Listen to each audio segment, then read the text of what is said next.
About City Center Danbury, and right now I have the person who is in charge of City Center Danbury, Andrea Gartner. How are you doing? Let's talk a little bit about, before we talk about City Center Danbury and Main Street, let's get some people more familiar about who you are. So just give me a little background about who you are, how did you come to the area, the whole background. Okay, sure. Well, I actually grew up in the Danbury area. I'm a 1982 graduate of Bethel High School.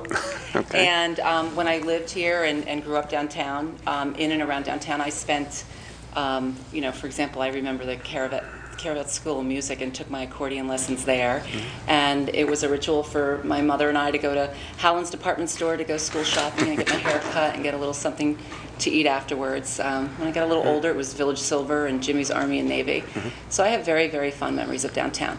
But not so fond that I wanted to stay. I mean, my first inclination out of high school was to leave and explore the big wide world. So I was fortunate enough to be able to go to university in Washington, D.C. and travel extensively and ended up coming back to the area. So I do have roots in the area and would love to see downtown come back. It's funny how you left the area and just sucked you right back in. Well, in a way. I mean, I like to say I was a stay-at-home mom, but I wasn't idle. I got involved in a lot of community projects. One that I'm most proud of is the Richfield Playhouse in Richfield.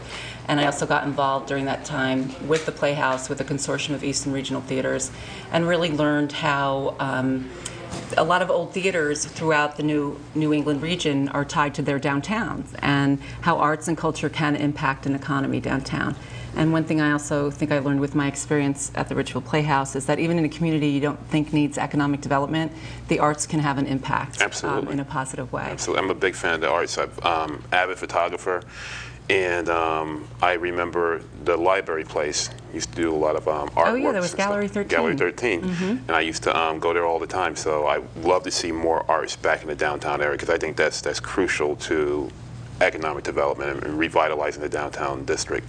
But why don't you tell us a little bit about, for people who don't know what City Center Danbury is, Sure. Tell us a little bit about City Center Danbury. Well, City Center Danbury is a downtown special services district. That's the designation of an area that begins in and around Franklin Street where the railroad tracks are, okay, and continues just down before St. Peter's Church. Okay. And then about a block out on each side. It's a little irregular depending where properties fall and actually where the Still River runs. So, but for a downtown area, it's rather large. And what City Center does is the city levies a tax on the property owners within this district, which helps supports my office. But it's not enough. We have grants that we apply for, and then also fundraising that we do. And primarily our fundraising that we do is to provide free entertainment to the public, which is our summer series and Taste of Danbury and other events that we do. We're trying to build up those events because one of the principles that we follow is the Main Street program that's under the National Trust for Historic Preservation. It was a federal program created in the late 80s okay, by the U.S. government in response to the effect that malls had on downtowns, right, on Main Street, USA. And the program for Main Street under the National Trust for Historic Preservation focuses on design, promotion, organization, and economic restructuring of the Main Street. Yeah. So we focus on that. Yeah, it's funny you brought up the mall. I moved into this area in the mid and late 1980s. I think it was 1987 when I first attended WestCon, in which I think the mall opened in 1986, if I'm correct. It was in and around there. Around that time. Wasn't quite back in the area at that okay, point, but I remember, it was a big deal. Yeah, it was we had huge. this wonderful tradition of the Danbury State Fair, mm-hmm, and it just couldn't sustain itself, and so the mall was built. Right, and I think what happened was, well, if I'm correct, in my history of Danbury, is that, at least I recall, once I moved here, you can just see the businesses just leave Main Street immediately. Yeah. I mean, Village Silver went to the mall. Right. That was a place I'd like to go to. And it was, I think if you look at the impact economically downtown, it's not like Danbury was alone. This had happened all over right, the country. And I attended a national conference this year in March in Chicago for Main Streets. And, as tough as the economy is right now on everyone, I mean, who knows really? It's very uncertain. But I see a potential opportunity for Main Street, and this is what was discussed at the conference. There's a lot of malls that are going to be closing. Business rents are going to get more expensive, and Main Streets, downtown areas provide opportunities for lower rents and possible business incubation and innovation and entrepreneurship. But it means bringing people together collectively to make that happen. Yeah, it's funny that you talked about malls across the country changing all types of main streets. I was originally from Hartford, and I can tell you the West Farms Mall, once that opened up in West Hartford, there used to be a time... Yeah, that was before the Danbury Mall. That was way before the Danbury Mall. Yeah, probably 10 years or so, I think. At least. And Main Street in Hartford used to have G Fox, and in fact the G Fox that was there was a mirror of Macy's in New York. And that's why it was so famous there. Right. And after the mall opened up and some layoffs happened at Pratt & Whitney, Main Street became a ghost town. It took a very, very, very long time to revitalize. Yeah, and then Hartford has its challenges. I mean, now they've done a lot, especially with outdoor art. I mean, what they've been able to do in Hartford with outdoor art. But Hartford has its challenges. I mean, in Danbury, we're very fortunate, and maybe I tend to look on the sunnier side of things, but I really see downtown has great bones. We just need to put some meat on it. I mean, the infrastructure's there. You go to other downtowns in Connecticut, and the Main Street, there's no traffic. I mean, we have traffic. I mean, it can be bothersome at times, but at least we have people coming through our downtown. I mean, we need to create things to keep them there and bide their time there. And we don't have a lot of the urban blight problems that other communities are dealing with in Connecticut. All right, well, let me be a cynic here and just say, hey, sure. I'm the guy who says there's nothing to do downtown. There's nothing going on. I'll never go downtown. There's nothing happening. Tell me why I'm wrong in saying that. Well, first of all, if you just appreciate some good architecture, it's worth coming downtown. There's some wonderful buildings. At my office, we actually have a map called the Historic Walk that we worked with the Danbury Historical Museum putting together. We updated a publication that they used to have. So, and it's a pretty flat walk. So if you want to take a walk, it's a great place to take a walk. So you can do that downtown. Learn a little of Danbury's history in the meantime. We also have wonderful programs. We have wonderful community programs that run out of downtown. The Danbury Music Center is a community music. They have a symphony and a chorus that they've been operating for 50 years. The Danbury Library has wonderful programs. Yes. We also have a very kind of quirky, original rock music scene between Cousin Larry's and Sub Rosa Party playing out of there, City Ale House, and the Heirloom Arts Theater. There is really sort of this, I don't want to call it underground because that kind of sounds, I guess it might have negative connotations, but there's original rock music going on. I mean, there's quality artists going between New York and Boston, and if that's your thing, you can find it in Danbury, and there's just a really positive scene going on. City Center programs free concerts all summer long, every Friday and Saturday at 7:30. We've had, just last Saturday, we had a doo-wop group that brought out over 600 people. We've been experiencing some really nice attendance. It's good to see.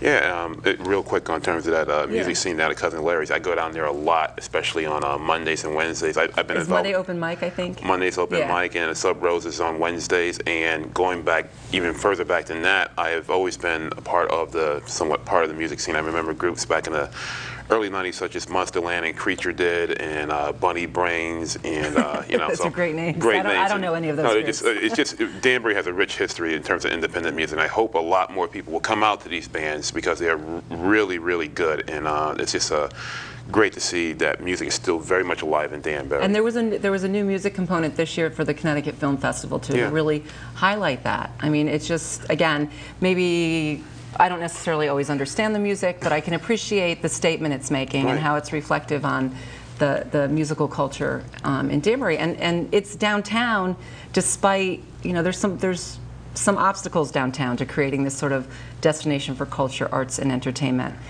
They're not insurmountable, but despite all that, this scene is happening, and there's wonderful people involved. Jay LaPierre over at the Heirloom, and Tony Yacobelis at Cousin Larry's, and there's some new people taking residence in the City Ale House. They're going to create cutting-edge theater. So there's that, and I kind of like that, and I almost feel like the community's got to catch up to it. It's happening, and it's been happening. It's just a matter of I guess, shedding some light on that. Now let's talk about a place we haven't talked about a lot here is the Palace Theater, and how important it is for the Palace Theater to be now open and some of the things that are happening there, which like the doo-wop group that happened last Right, weekend, in over Harmony, 600 right. people. That's amazing for that. No, many that people. was mine on my green, but there was okay. previously there was In Harmony did perform at the Palace, Yeah. and they sold out, I heard which it is was packed. 400 plus seats. Yeah. I mean that's just great. Yeah, it's That's just amazing. great. How important do you think restoring and getting the Palace Theater back up to 100% speed? And when I mean 100% would mean, like, you know, right now you have like 1,800 seats with a with the balcony. 70-foot fly space and elephants beautiful. being loaded in the back. That'd yeah. be great. Well, no, I know what you mean. Maybe not the both floors. I'd like to have the first floor, the entire first floor open. I'd like to take down Well, that partition wall. I don't know that it's a. I don't know that I don't think you can break it down that way. I think it's a dismantling the partition. It's an all-in-one thing. Well, at least I'm happy that it's opened again. Yeah. And people get to go well, back. Well, it has life back in it. Yeah. And it was. You know, you ask how important it is, and I say it's important in a relative way. You know, it's iconic in our community for the Palace Theater to be open. It's great. It's great to have a theater like that. I have memories of going to the Palace Theater. I mean, I've been hearing stories from people who've come into the Palace Theater, and when it wasn't, before it was a triplex for Right. movies. Now, for initially, I mean, ideally, there's a grand plan for downtown, and the Palace Theater is a component of that, because there's a lot of other things that are important. Right. The BRT site is very important. Yeah. Getting market rate housing downtown is important. Yes. Continuing to solidify the connection between WestCon and downtown is important. Right. You know, we have to really, I think at City Center, go out into the community and really invite businesses that we want as a community to be downtown, to provide incentives for them to come downtown. So as an overall picture, the Palace plays a part in that. The thing with the Palace is that in an initial ramping up to that wonderful vision of downtown as a dynamic cultural, arts, entertainment, dining, exchange of idea, destination place, the Palace has a large role. You know, in the early stages, it is going to be really important. Yeah. And it's been happening. It's been happening. Yeah, and people who say that, you know, there's nothing going on downtown, I tell you, I've been to the Palace Theater several occasions, especially for the Connecticut Film Festival, and I had a wonderful experience down there. Were you there for the Republican nominations? I was there. I actually got in there. That's I couldn't right. believe I saw it. you there. Yeah, to the snicker of a lot of Republicans, but that's okay. That's okay. Well, did you at least have some of the popcorn they were serving? No, I think Pauline Bassett was serving it. She wouldn't give me any, but that's okay. That's another story. But the Connecticut Film Festival, I just want to touch on that real quick. We just finished the second year of the festival, and well, with Danbury as the host city. As the host city, yes. Because it's been going on before that. Right, and as a disclosure, full disclosure, I was a panelist in one of the forums, so I just want people to know that, you know, I'm not, you know, before I start talking about it, I just want you to know where I'm coming from. I was actually on one of the panels, but how did that whole thing work out? Do you think it was a success? I think it was. I think, you know, it's the second year that we're putting an event on. This year it was a 6-day event. And that takes a lot of logistics. And it's, it worked out really well if you're looking at the picture of something that we're developing into, you know, something more than it is. And it was better than it was last year. It's going to be better next year. I mean, we're all on a learning curve with this, but it was really positive. I mean, I love seeing, you know, it was great to see fresh faces downtown. I mean, just feel the creativity and the people who participated, because the film festival is a lot of it is about filmmakers. It's really geared towards filmmakers, with the public kind of invited to participate in that. And when you get, you know, filmmakers in from all over the country, and some of them are from out of the country, there's just a lot of creativity. And they loved downtown. They loved the fact that the venues were so close. I had one of the filmmakers tell me, you know, we were just back from Fort Lauderdale, and it was so spread out.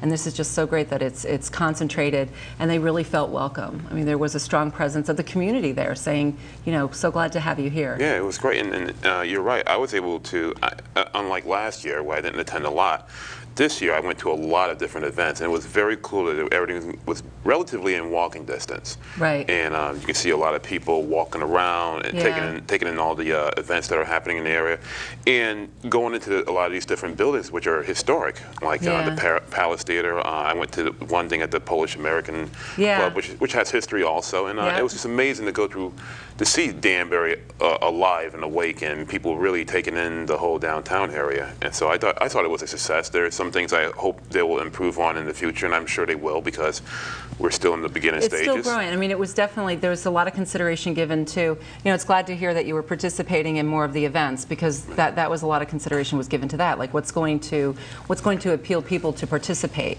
Right. And proximity is one of those things that, you know, the easy access to get to all the venues, and the availability of the programming. Yeah, I mean, one of the small critiques I have is that there are so many things I wanted to do. It was unfortunate that some of the events were overlapping each other, so I couldn't, like one thing was happening at 1 o'clock, there's something else happening at 1:15, so I couldn't catch both of them at the same time. Yeah. But overall, it was a good experience, and one of these days I'll get my video report on the whole festival up online. It was just so much I recorded that it's going to take me a little while to get everything done. Yeah, there was a lot. There was a lot to take in, and with the extra, you know, music, social, and digital media that was housed over at the arena, and that went really well too. Yeah, that was amazing. I picked up some good tips there that I'm actually implementing into my website, so I can always learn something new. And it was great to talk to different people who are in the same field of work. In the same field, right, peers, exchanging ideas. And yeah, it was cool. Well, let's talk about this summer. What is happening downtown at the City Center, Danbury, at the Green? What's the big deal for the summer? Well, there's a couple of big deals. One of them is, of course, our free concerts, which are great, and we're just encouraging the public to come out. I've really been talking to people about the idea that, you know, Danbury's the regional city, and you know, as a region, as a community, I like to hear from people what they want their city to deliver. I mean, we really do have opportunity to create a downtown that can serve everyone. And, you know, I know what I would like. You know, I'd like some, you know, find a place where I can have some fruit and granola and yogurt for breakfast in the morning in case I'm, you know, not fortifying myself before I leave home. Right. Haven't quite gotten there yet downtown. Well, I'm still looking for a bacon, egg, and cheese and a cup of coffee on there Main we Street. go, right. You know? Yeah, a little consistency in some of the food choices. But there are wonderful things to visit downtown. I mean, there are some really great ethnic restaurants, and if you're adventuresome, or, you know, if you've ever spent time in a foreign country, you know, these things aren't going to put you off. Right. And generally, people are very, very friendly. So we do have our concerts 7:30 every Friday and Saturday. And then that's at the Green. That's on the Green, right? There's convenient parking.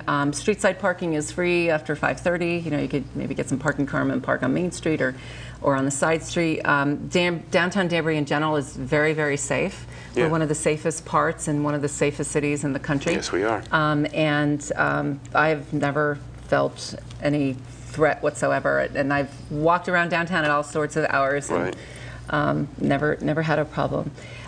We also have the farmers market, which is going on at Kennedy Park, which is on Main Street in Elm and Kennedy. Now, when is that happening? That's every Friday from 11 to 4, and this is the third summer where we've located it there. We've got fabulous shellfish. This woman comes up from Stratford, and I mean, $3 a bushel. Last time I was there, I ran into someone who comes up from Bedford to get these clams.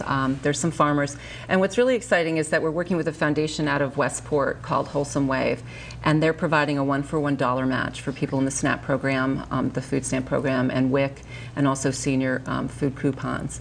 And that's good because that does service a lot of the downtown residents. Absolutely. And it's bringing people to the farmers market. I love the farmers market because it's just the whole strata of Danbury there. Yeah. And I can really appreciate that. I just saw a movie called Food, Inc.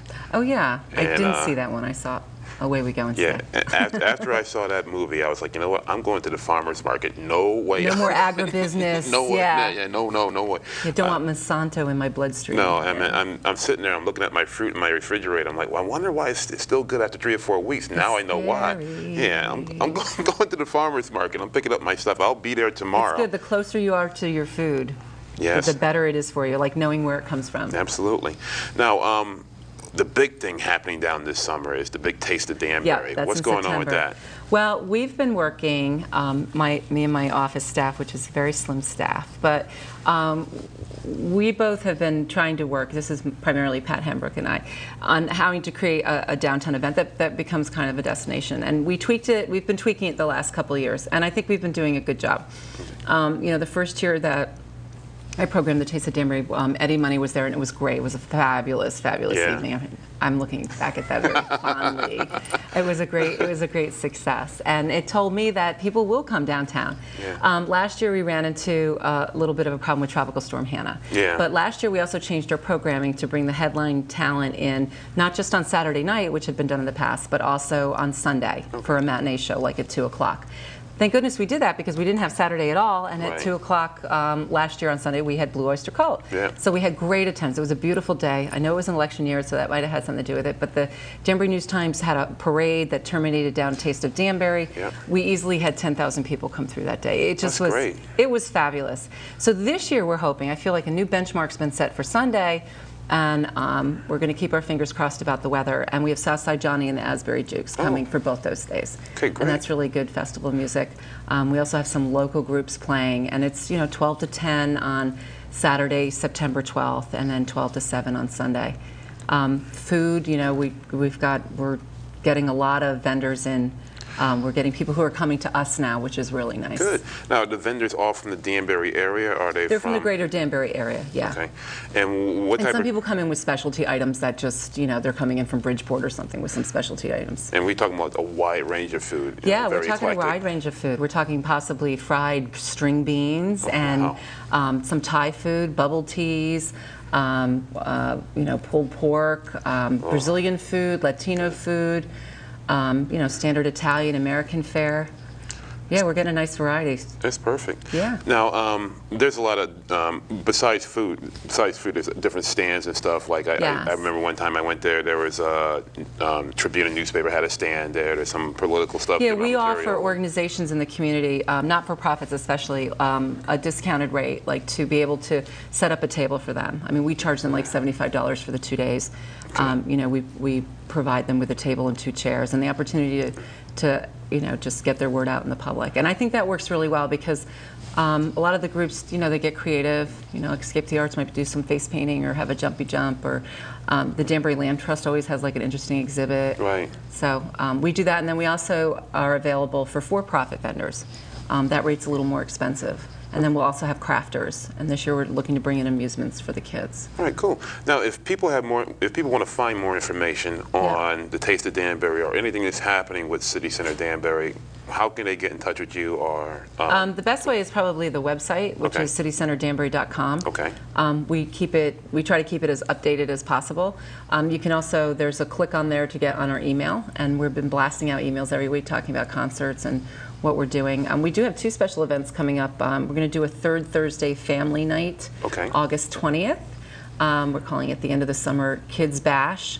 Although I almost feel like summer hasn't even started, No, so it's been such a horrible summer. It's just been one of those summers, Everyone's going to remember the summer of '09 as being wet and humid. Yeah. But we're doing a movie on the green. We're going to start activities at 6:30, and then we're going to screen Kung Fu Panda. Really? Woo! Yeah. I'm going to bring my kid in. Is this going to be free also? This is free, and what we've done, like in the years past, they've had, City Center's had Thursday Family Night. And last year we just found that despite our enormous efforts of trying to kick it up and make it happen, it just got to be a little much. I don't have much of a staff, and to do concerts Thursday, Friday, Saturday. So instead we're looking to do a year-round family program, and we're calling it Third Thursday. And we're trying to work so that every third Thursday of the month there would be something for families to do downtown. Last month we had an event over at the Heirloom Arts Theater. It was Kids versus Grown Up Battle of the Bands with the Paul Green School of Rock Music. Cool. So this August it's going to be we're going to be doing face painting and magic and arts and crafts on the green prior to the movie, and then show a movie. And I'm working on next month in September to do an after-school special movie like at the Palace. Oh, it's perfect. And give everyone little pencil boxes like they used to. Nice, nice, Yeah. nice. I'm reminiscing. So yeah. New traditions. We're trying to establish new traditions. So again, people, I'm telling you, there's stuff to do in downtown Danbury. Don't sit around and say that there's nothing to do downtown. There's plenty of things happening. This lady just gave you a whole rundown of great things happening in the area. And again, if you have any questions about things happening in Danbury, I encourage you strongly to come down to City Center Danbury, which is on the corner of Main West Street and and Main. West. Yep. Yeah. I call it the fishbowl. It's big windows. You can't miss us. No, you can't miss that at all. In fact, if you want to, I think you guys will be more than happy to have volunteers to come down and help out with you as well, right? Yep, for Taste of Danbury, we'll need volunteers. We'll, need people to clean up and set up, but also distribute information. And you stop by my office. I mean, we're just, Oh, yeah. We'll talk to you about downtown, till your ears fall off. We're really working hard and really believe in downtown. Yeah. And besides your website, what's your phone number? 203-792-1711. All right. Well, thank you very much for coming in today. Thanks I do for having me. I appreciate it. appreciate the invitation. Yeah. And Can I plug one other thing? I forgot? plug away. We end our summer series on Saturday, August 29th, and we're doing it with a local band, J&B Band, who's doing a Woodstock revival. Really? And what we're going to do is, it's going to be rain or shine, because Woodstock, sometimes it rains at Woodstock. Yes, it does. So for the 40th anniversary, it's rain or shine, and then we're going to have fireworks afterwards. Okay, cool. On August 29th, and that's a free event. So dress your hippie best and come to the green. Now what time is that going to be? 7:30. All the concerts are at 7:30. All of them at 7:30. Yeah. All right. So look, we'll plug this site. We'll plug City Center Danbury on the Ideas of Work Beyond website. I'll plug it on my website, Hat City Blog, and anything you could do. It's great. anything we can do to help out the cause, Yeah. because I do believe in downtown Danbury. I think it's a gorgeous area, and whatever I can do to help promote. That's great. And there's good a lot of stuff. people in the community that feel that way, and it's, it can happen. Yeah.